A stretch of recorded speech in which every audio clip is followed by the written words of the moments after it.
Welcome to The Actor's Choice, where the actors and actresses have a chance to talk about themselves and their careers. Join us now for the next hour as we explore the marvelous industry of acting by actors and actresses from today's exciting show business world. And now, direct from Hollywood, here's your host, Ron Brewington. Hi, everybody. I'm Ron Brewington, and welcome to The Actor's Choice. Brought to you by Photography is an Art, Harvey Brandman, Master Photographer, located at 1307 North San Fernando Boulevard, Burbank, California. Attorney Ron Irwin's book, Haiku, Style, Passion, Heart. Author Larry Buford's Book to the Future, Time Travel, Message in a Capsule. State Farm agent Carla Green, and veteran actor Rob Brownstein's Actor Training School and Actor Space. Roll it, Tony. It's my baby, they got the pay.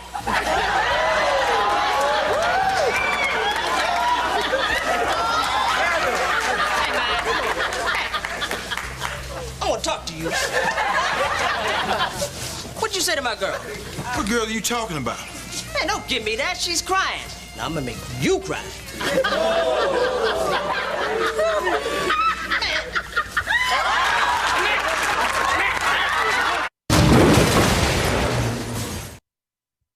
That's some great video back there, Don. That is so good, Nina. That is so good. My first guest today is an actor who delivers. He delivers when called upon. He's got nearly 40 IMDb actor credits, along with a half dozen stuntman credits. Ladies and gentlemen, please welcome stuntman, anchor, actor, Dana Michael Woods.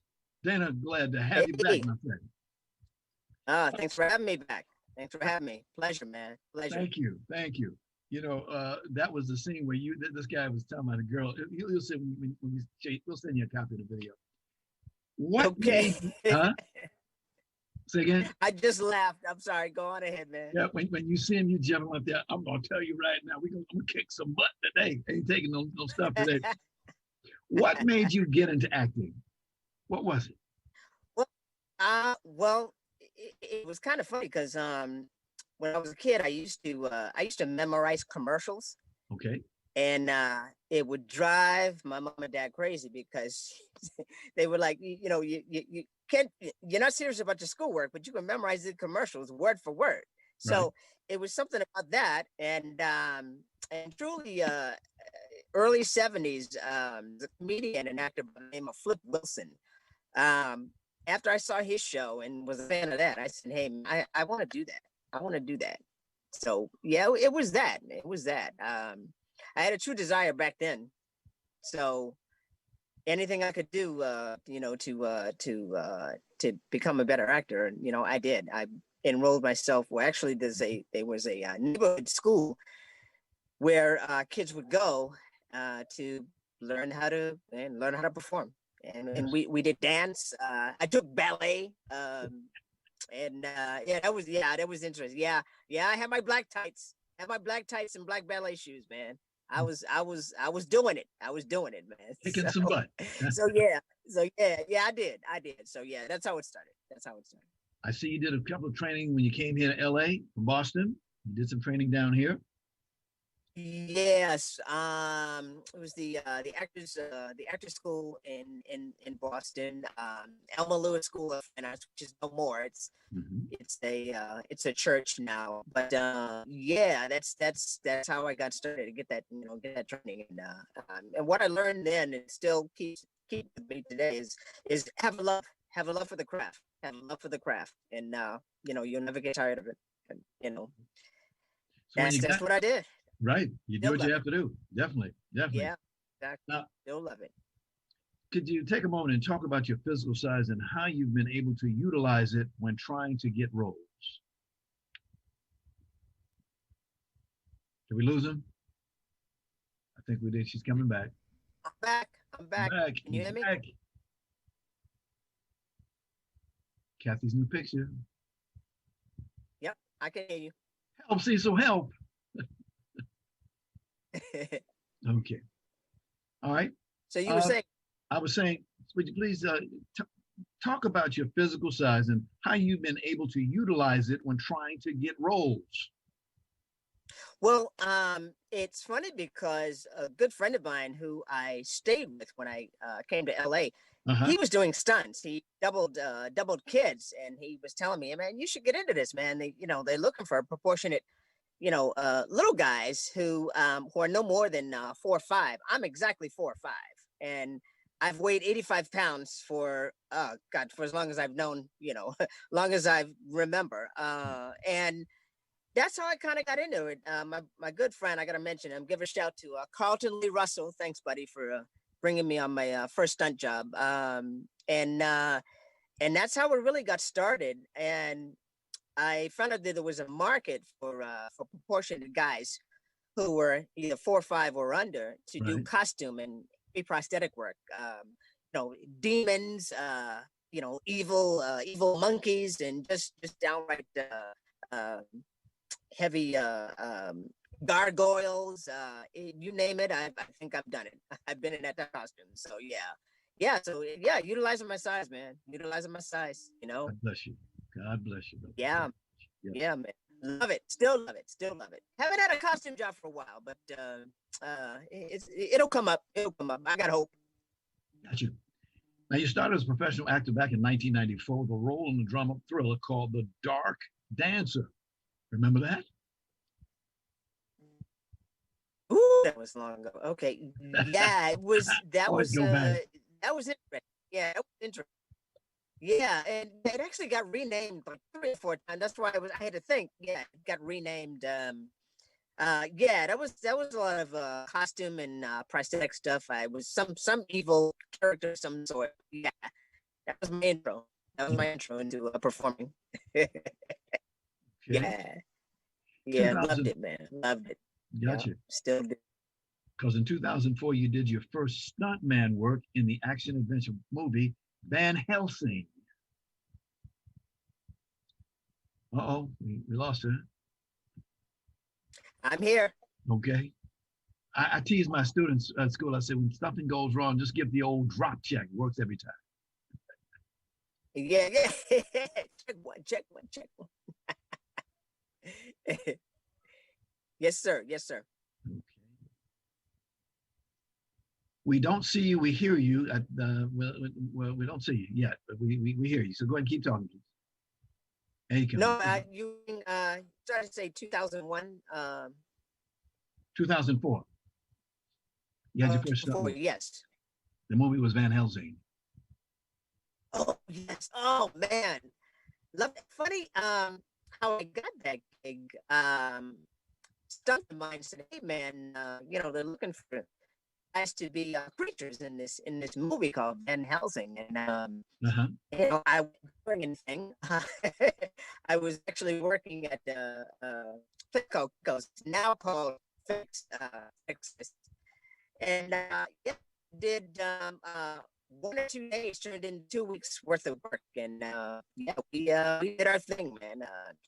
I got a plate glass shattered on me. A lot of us got lit on fire. You name it, we've done it in that film. That was a great experience, and first time I ever got to work with megastars like Hugh Jackman and Kate Beckinsale. One-on-one. It was a great experience, and they're very, very cool people to work with. Very cool. So down to earth.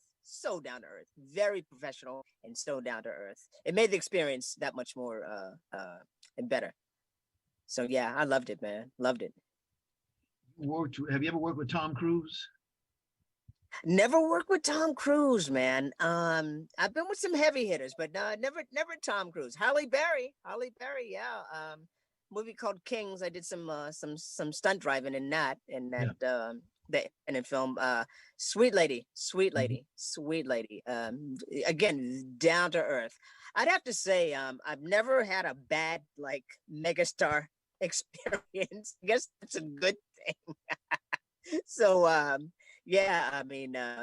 great experience. I'm open to more. Bring it on. Yeah, I mentioned Tom because he does his own stunt work. That's yeah. Mm-hmm. Yeah, man. Yeah. I don't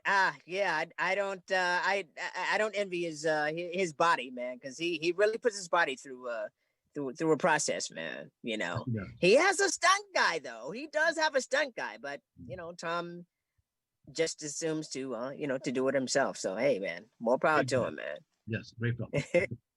Yeah. From 2009 to 2015, you had some steady work on the TV series called Sid the Science Kid. What was your role in that TV role? Well, it was a motion capture real time animated show in which we put on motion capture suits and actually did the movements of the animated characters that you would see on screen. And the way they would film it, they would film our body movements, and our body movements would be that of the animated characters that you see on the screen. First time I'd ever done motion capture, and it's a process, man. It's a process, and it's a long day too. It's about a 12-hour day. It's about a 12-hour day. You know, the suit is very tight, very form fitting. You got those, you know, those digital balls all over you, so you can't move very much. But yeah, that was the Henson Company. Thanks, Brian and Lisa Henson. Thanks for work. All right. Yeah, man. Yeah. 2011, a year of destiny for you. A lady we both know named Eva Marie Frederick wrote and directed a film called Shorty and Morty. And you, sir, yeah. You were the co-star. Roll it, Tony. Yeah. Morty.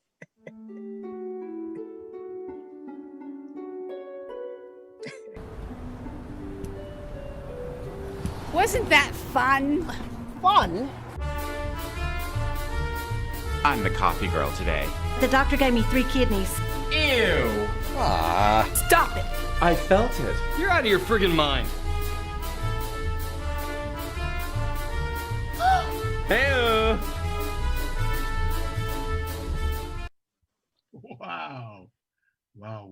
What was the storyline? You and I know it, but tell our audience, what was the storyline? Shorty and Morty, they were basically con artists.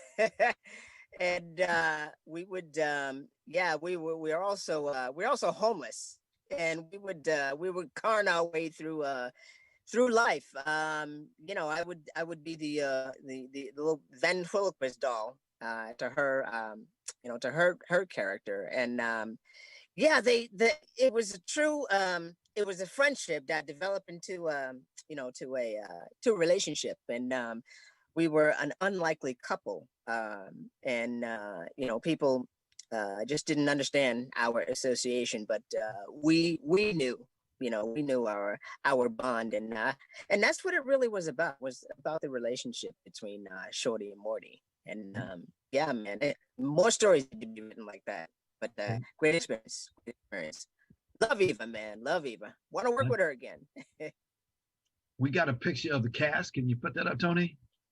Look at this picture. All the cast. And there you are down front.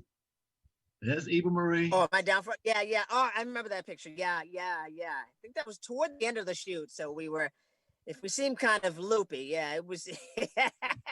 We were just glad to get it done. And we were just in a silly mood, man. In a silly mood. Yeah. Excellent. Oh, man. Great casting. Great cast. Love working with those guys. Dana, and then a year later, Eva Marie said, let's do it again. And a marvelous sequel called Shorty and Morty, Hollywood at Stake, was born. Roll it, sir. Morty? Yeah? I don't think I ever really want to be like a Hollywood ordinary. Ever. Me either. And guess what? What? I'm going to build you a castle. And we'll never be homeless again? I promise. On one condition. Okay, what? That you never stop changing your accents. Watch. I'm laughing because you're telling her to get rid of that accent. And she said, thank you. What a lady. What a lady. Yeah, lovely. Yeah, lovely lady, man. Great actress, man. Great actress. Got you. Got just a few more minutes. I want to get a couple of questions into to you. You now live in Georgia, GA as we call it, Atlanta, yes. GA. Yeah, Everything okay for Atlanta. Oh yeah. Work is starting to pick back up. Let me throw a plug out there. I'm I just booked something. It's a show called Genius, and it's a reenactment of geniuses who have either passed on or are still living. And the episode I'm going to be on is about Aretha Franklin. So I'm not sure of the network, but I'll get that information to you as soon as I know. But yeah, look for me in Geniuses. Coming soon. Yeah, we're about to shoot that next month, as a matter of fact. Okay. Have you had a chance yet to talk to Tyler Perry since he's down that way? Man, I'm still trying to get his attention. I'm about 2006 or 7. I think I wrote him like 4 letters. And it in Hollywood, in anything in the industry, it's not what you know, it's who you know. Right. So I'm trying to get to him through like the back door, So I'm still trying to get his attention. It'll come. It's just timing, the right timing. But yeah, love to work with him. Love to work with him. I love his work. Yep, good stuff. Good stuff. Yeah. You got your latest movie is Ass Clowns Constipated. What's the storyline with a title like that?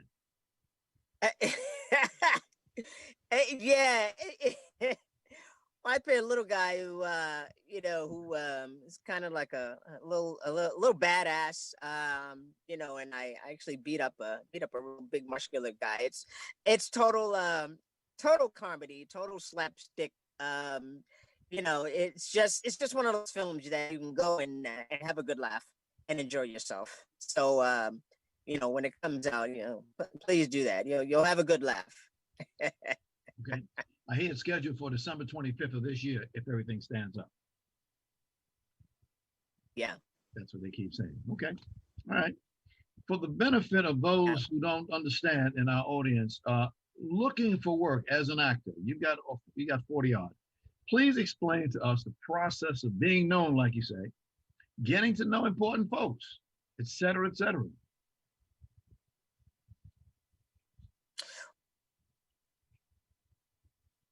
I think we lost him. Okay.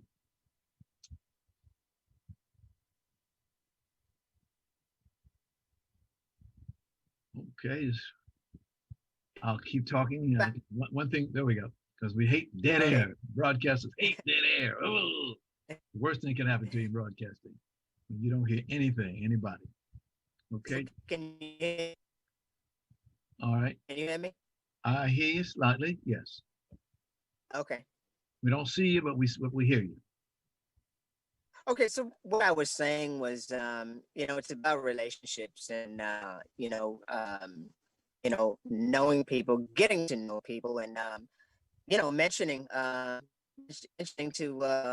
to important people what your aspirations are, and a lot of that translates to success. So I would say it's just getting to know people, and there's a way to go about knowing important people. Just be respectful. Any project that you're on, just be respectful, and let people know. And there's a saying: a closed mouth never gets fed. So open up your mouth to people who who are important and want to listen. So that's been my tale of success. Okay. So yeah. All right. One more question, and that is, yes. Do you have anything in mind? There's some photos that I have of you and of yourself. Tony, can you slip those in real quick? There's one of them. You seen that picture? What is? I can't. Okay, there you are with a couple of people, dressed to the bone. Okay. Is that a party? Yes. It was some select photos that I found in my research. Different outfits that you've worn over the years. Yeah. Oh, okay. There you are. I think that was a movie in 2012. But who's your caddy premiere? Say again. Hey, I'm thinking, was it from Who's Your Caddy? No, Who's Your Caddy was 2006. I'm sorry. I'm sorry. Yeah, I was just trying to figure out where that picture was from. Got you. Okay.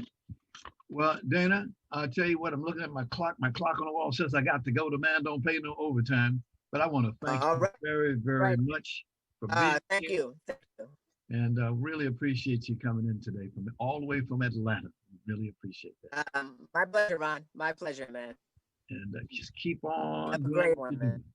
Okay. I'm trying, brother. I'm trying, man. We'll see you around the block, as they say. Okay, man. Appreciate it. Okay.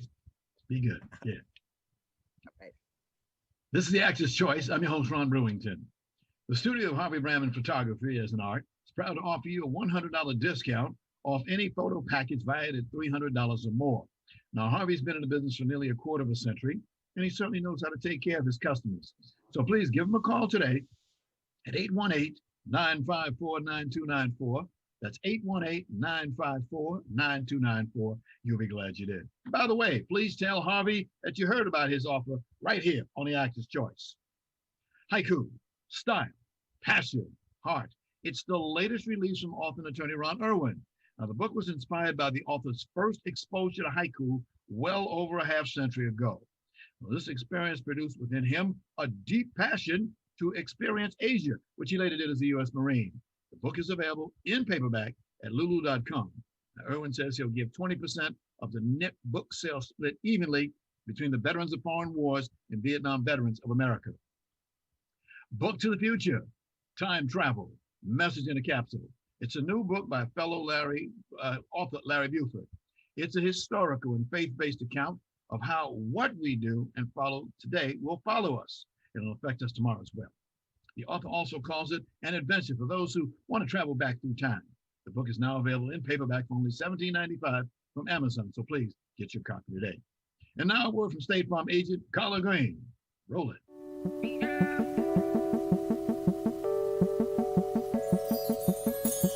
Let me ask you something. What do you see when you look at your home and your car? Do you see a bundle? A combo deal? That's how other insurance companies see them. But a State Farm agent sees so much more. Because a State Farm agent sees your home and your car as more than just four walls and four wheels. They see the things you've worked really hard for. So why not give them the protection they deserve? Let me help you with that. Give me a call.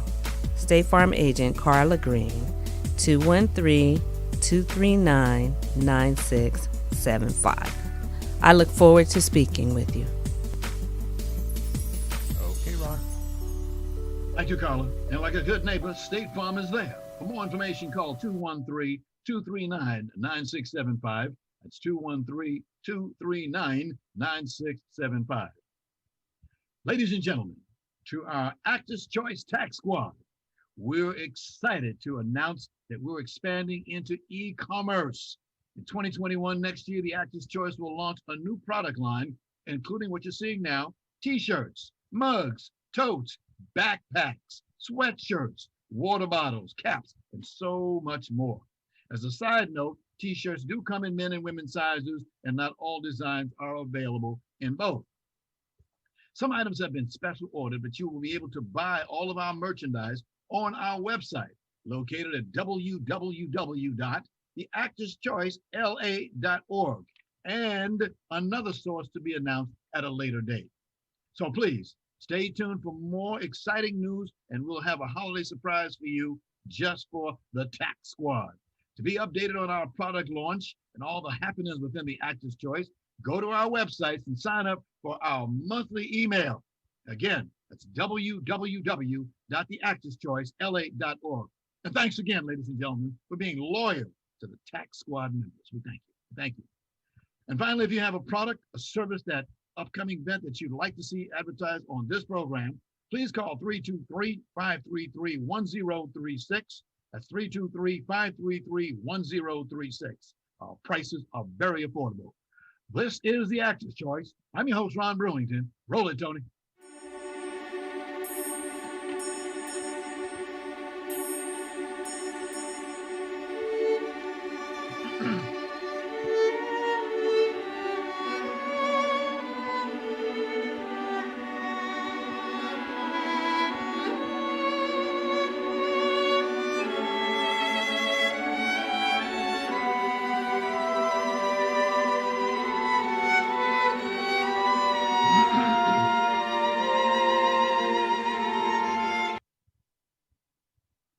Ladies and gentlemen, my next guest today is a Juilliard graduate and former student of world-renowned violin pedagogues Dorothy DeLay and Sally Thomas.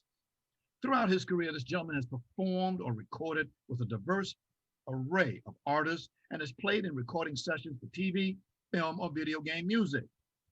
Ladies and gentlemen, please welcome composer, musician, Stephen Hughes. Steve, how you doing, bro? Good. Thanks for having me here. Oh, it's a pleasure. It's a pleasure. Welcome to the Actor's Choice. Now, we showed everybody just a little taste of what you do. Awesome is what I say. When did the music bug first bite you? Well, pretty much since I was like born, I think. When I was about 4 years old, I played with all just musical toys. No G.I. Joe for me. I play with the Fisher Price xylophones or, that type of thing. And my middle brother was taking piano lessons and I asked for them when I was 4 or 5. So it was just, there was no other option for me. It was just always music, Got you. Well, there's a lot to talk about you. You said a lot in your career. You've done a lot. Let's take a moment and talk and look at some of the work that you've done in TV, movies, etc. The year was 2008, and you were called to use your skill with both the violin and a viola in the video called Another Cinderella Story. What was that like? Well, it was great working with John Paisano, and actually my wife also did some tracks for that on the clarinet, I think, maybe the flute as well. And I was introduced to John through Josh Johnson, who I also worked on this documentary La Gran Madre. And we became really good friends, and basically I got to work with John Paisano also on the Dragons of Burke. On some of the first episodes, I have some solos on there, and it was great working with that team. Got you. You dropped some great names there, my friend. Some great names you work with. And by the way, I should mention that you got your first IMDb credit for that job. That the following year you were the composer and musician for a TV documentary called 1,000 Ways to Die. 1,000 Ways to Die. Oh, okay. I was a interviewee for that. Uh-huh. And basically it was pretty funny. Well, in a morbid way a little bit. That's the nature of that show, sort of. But there was basically this woman who was a professional violinist like myself, and she fell down some stairs, and she didn't want to hurt her hands, so instead she used her head to soften her fall, which didn't work too well for her. And I was the violin expert to explain why somebody might think about not using their hands to protect themselves when they're a violinist. So that was an interesting thing. Steve, would you please take a moment and explain to our audience the importance of having music in films, documentaries, TV, et cetera, et cetera? What came to my mind was a movie that I've loved so dear, you probably saw it, Victory at Sea. Remember that series they had? Uh-huh. I'm a retired Navy man, so I love that. And I mean, when you see waves moving, you go, waves moving. Didn't do nothing for me. But you put that background music in there, man, you got something going down. Yeah. I've seen like on Academy Awards shows and different things, they show the difference between having the backing tracks and without them. And it's like you're watching, it just adds so much to the emotion, and it kind of leads people in the way of like, no, well, this is how you're supposed to feel. Or even better, sometimes when you have some music that is completely backwards to what you would expect, that can be just as effective, I think. And also sometimes to know when to not have music, like the movie Master and Commander, I thought was just an amazing, perfect amount of music, and then the sounds of the ocean and yeah, it's like, I mean, could you imagine all of Steven Spielberg's films without John Williams? I mean, John Williams' music was just like half, or not more than half of the movies that they worked with. Great man. Great man. Could you imagine like the scene of E.T. going on the flying bicycles without that music? Right. In fact, what I heard is Steven Spielberg developed that scene from the music that was originally written before that scene to make that scene fit. I think I heard something like that. But, so what you're telling me is not a myth. You always hear this thing that when you're talking about movies, the soundtrack is made before the movie is made. Not usually. But really? No, usually the soundtrack is the last thing to come on, to be worked on. And directors might have an idea of what they want. They might have what they call temp tracks, and temp tracks are a funny thing. Sometimes some people understand that that's just a temp track, and luckily I've worked with producers and directors that were very open to different things, although they gave great direction, even musically. I was talking especially about Eva Marie Frederick and Chris Desmond, so it was great working with them for sure. 2010, you did violin music in a comedy horror short film called Rite Passage. Now this was followed the next year when you did another documentary called Heist: Who Stole the American Dream? Yes, that was interesting because that was electric string quartet soundtrack. So we were encouraged to bring our own effects. It was, very off the cuff in some way. I mean, it was all written, but David Rakelin was the composer for that. And that was a lot of fun. I remember working with Paul Cartwright, who does a lot of work with Bear McCreary. And, he's just an amazing player, amazing musician. And that was a lot of fun. And then the Rite of Passage, I played that with Sarah O'Brien, and it wasn't very common for me to play viola for things like that, but that's what I played for that. I don't actually own a viola. I have to borrow from somebody, but I know how to read the alto clef and how to play the instrument. So how many instruments do you play? Let's see. Okay, my main instruments are violin and piano, and then I can play viola, mandolin, some guitar. Those are the main ones I would say. Wow, exceptional. 2011, you and a guest who preceded you just a few moments ago, named Dana Michael Woods, met this lady, director and writer. Her name Eva Marie Frederick, and you guys came out with a marvelous movie called Shorty and Morty. Yeah, you did all the music, right? That's right. And as I was saying before, she gave me a lot of artistic license. And at the end of the movie, there's these illustrations from her son, really, really cool. That they would have pictures of the different characters and the actors and actresses' names.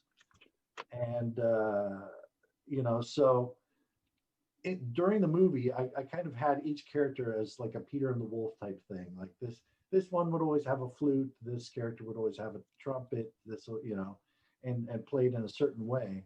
And at the end, in the credits, I was able to kind of tie in the instrument with the the actor's character.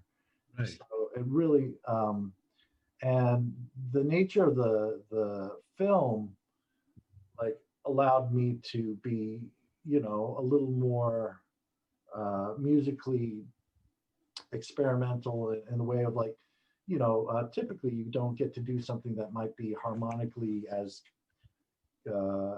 interesting as Prokofiev or something. And I would say that what I did there was definitely like a simpler form of that type of music. But I was definitely able to use my inspiration of that composer as well as others, you know. And it was, Eva Marie was so awesome to work with. Yes. You know, she definitely knew what she wanted, but she also could see that, you know, if I came up with an idea, she would be open to it. And you know, it was just it was a great pleasure working with her. Yes. I enjoyed watching everybody's performance on the show too. So Great lady, nice lady. Absolutely. 2012, you did DreamWorks Dragon, but then that year she did something interesting. Eva Marie fired up a sequel called Shorty and Morty, Hollywood at Stake, and you were there. Roll it, Tony.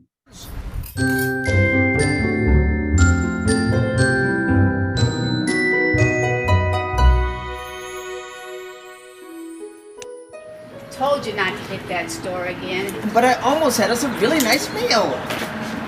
He's gonna call the police on you one of these days. Well, at least I get 3 squares a day and a roof over my head. Oh, thank you. But don't worry, I promise. I'll get you a nice, juicy steak dinner. Beautiful, beautiful. By the way, folks, I got to mention that according to IMDb, Steve got your first credit as a score composer. Congratulations. Congratulations. Looks good on the resume. It was very... Here's a photo of Eva Marie and a few other folks. Yeah. Hey, that's you on the left there. That's you. Yeah, and that's Eva Marie's son Dylan on the right. Yes. Small world. Our director. Yeah.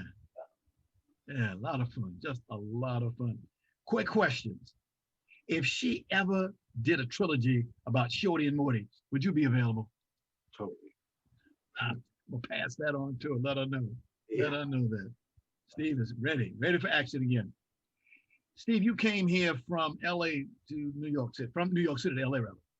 How do you describe that movement? The move? Yes. Well, right before California, I was actually in Fort Worth. But I most of my, like, I was in New York for a big chunk of my life, like 3 years as a baby. Don't remember that, obviously, two or three. And then when I was 14 to 24 years old, I was in New York.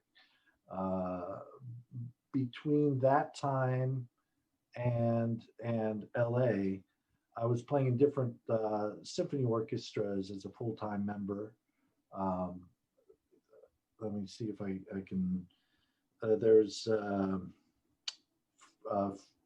Orchestra Filarmónica de Lima, which I was the concert master with Miguel Harth-Bedoya conducting. We both went to Juilliard, and we both have Peruvian ancestry. So I told him, hey, let me know if there's something going on in Peru. And little did I know he had like the best orchestra there, and that worked out great. But I also played in Brazil, in orchestras in Brazil, Texas, Tennessee, and California. How many orchestras have you played in? I have no idea. I think about that. When I moved over here, I had a lot of opportunities to be a concert master for regional orchestras and you know, Hour of Power Orchestra and the Crystal Cathedral and the different you know, and of course, like you said, sessions, which was really exciting for me because I never really had that much chances outside of LA to do recording sessions for movies and TV and video games, but it was really exciting for me to be a part of those recordings and just to see the inner workings, you know. It's a real thrill.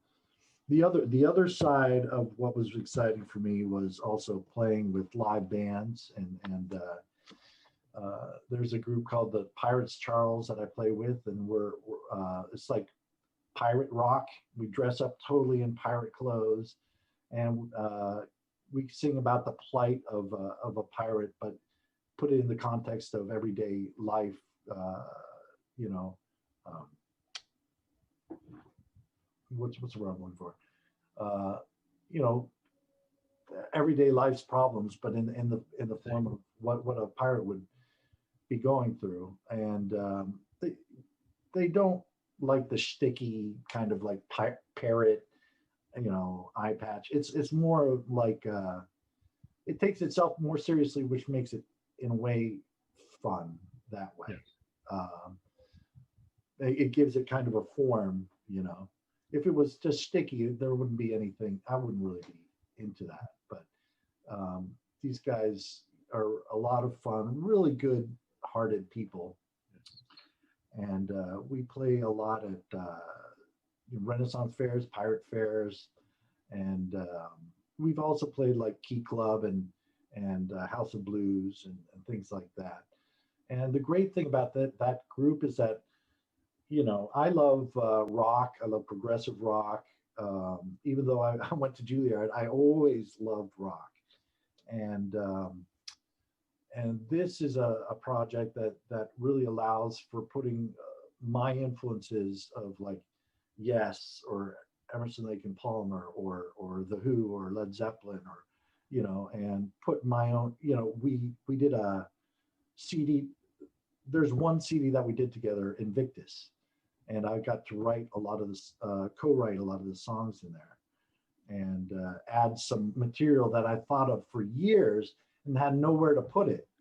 But this band, since it's not like Britney Spears or, you know, John Adams, I can do this with this band. So, and there's other projects that have allowed me a lot of artistic input, like Music at the Mission concert series. That's based in Fremont, and we do chamber music series, but they've kind of allowed me to put in this project that I started called Rocktet. Okay. And that is basically a group playing a string quartet, bass, electric or acoustic, drums, and piano. And the drums, the piano and the bass are two friends of mine from Juilliard, and they started the Music of Mission series. And basically, I arranged, like, for example, Quadrophenia by the Who. There's a track that's all instrumental. It's almost like a overture for the album. And some Led Zeppelin, In the Light, which is not your typical, you know, like everybody expects Kashmir. And some progressive music, like by a group called UK, that's not very well known, but just amazing music. Those type of bands were very much into odd rhythms, like rhythms of 7 or 5, and like harmonies that are more complex than your typical song. And it's just it calls to like music geeks like myself, you know, that I can't listen to something without like taking it apart. Right. You know, if I can't have a conversation with somebody with music on the background very easily, because I'm like squirrel, you know. So. That's a professional. That's a professional. Let me throw 2 words at you, sir. Compton Abbey. Yes. Tell us about that, please, sir. Well, that's a brainchild of Chris Desmond, and just like Eva Marie, he was really great to work with. He obviously had some musical knowledge, and like as well, like Eva Marie gave me a lot of artistic license, and it was just hilarious, and like for example, there was a part that I sometimes I would add effects, so I was kind of almost semi Foley editor, but where like so I had to make a sound for the doorbell, and I just put in like Dies Irae, if you know that's like it's like really dark, because this drug lord is about to visit, and this one guy's afraid for his life. So, and there would be parts where like, I'd play this like romantic music because this, this guy is talking to this girl with romantic interest, and then he says something a little off color, and I went, like, oh, like I respond to what they're saying, almost like a cartoon, and it worked really well. Yeah, and so much fun. He's talked about maybe doing future projects together. He's talking about some kind of science fiction thing, which that would be amazing for me. For me, like if I could do anything that's sci-fi or superhero, I love that type of thing. Big Marvel fan. Gotcha. Yeah, when I was a kid, I read the comic books, and it was a dream to have these movies that are coming out, with Captain America and Spider-Man. It's just like, wow. So got a picture just want to show you. This is 5 guys walking across Abbey Road. Are you in that picture? That's me in the middle. And I thought so. Yep, and I'm with 4 guys from this tour. There's these guys, Salim and Sulaiman Merchant, right? Who aren't actually in that picture, but I went on tour with them and led their string section, and arranged the string parts for them, and they were so much fun to work with. And we went on tour in London and in the U.S. on 2 different tours, and I mean they that was a lot of fun. They allowed me to jam a little bit here and there, improvise on a tune, and I had solos, and I really loved the music, actually, and I think they thought I don't know, maybe some people put a stigma to Bollywood music, but it's gotten so well gelled with pop and more mainstream things. I think what was that movie about the boy who won a lottery ticket? You know what I'm talking about? Okay. It was A.J. Rahman who wrote Slumdog Millionaire, and that really started that trajectory of like Bollywood and pop, I think, and really put it out in the world. Yeah. But these guys, Salim and Sulaiman, I think they've done over like 200 soundtracks or something. It's just like amazing. Wow. And really good band of musicians that they had. There's this guy Gururaj Singh who had his own solo album that I once I listened to it over and over and over. Really good, beautiful music. I could hear inspirations from people that I appreciate, like Peter Gabriel, and just awesome stuff. I really had fun on that tour. It's great. Steve, I hate to quit you, but we're running out of time. I want to thank you so much for being here today. Really, really appreciate your presence, sir. Blessings to you. Thank you. Thank you for coming by. Thank you. Thank you. It was a pleasure. Thank you. Thanks to our sponsors, Harvey Brandman, Photography is an Art, Ron Irwin's Haiku, Style, Passion, Heart, Larry Buford's Book to the Future, Time Travel, Message in a Capsule, State Farm Agent Carla Green, veteran actor Rob Brownstein's Actor Training School, and Actor Space. And much thanks to our guest today, actor stuntman Dana Michael Woods, and composer musician Steve Huber. And of course, special thanks to our ever-growing audience. Be well. We'll see you next time. Take care. Thank you so much, Ron. Thank you. Thank you, Steve. Thank you. Thank you. Had more questions. Thank you. I know that's time. All right. Make sure you get a copy. I will. All right. Take care.